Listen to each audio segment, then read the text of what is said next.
Le pass sanitaire entre en vigueur ce mercredi 21 juillet 2021. Disponible en format papier ou numérique via l'application Tous Anti-Covid, il sera étendu progressivement tout au long de l'été. Voici quelques précisions concernant le calendrier. À partir du 21 juillet, seuls les lieux de culture et de loisirs seront concernés par l'obligation du pass sanitaire.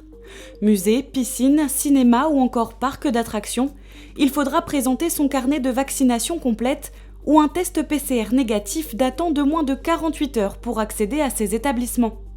Si vous êtes guéri du Covid, il faudra présenter un test positif datant d'au moins 11 jours et de moins de 6 mois.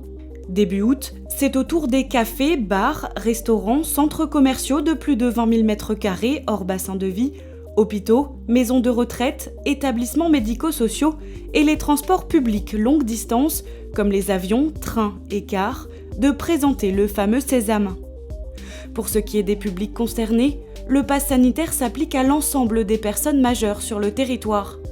Cependant, il ne concerne pas encore les mineurs de 12 à 17 ans. La vaccination n'ayant été ouverte que trop récemment pour cette catégorie d'âge, le gouvernement leur laisse un délai supplémentaire pour se faire vacciner tout au long de l'été.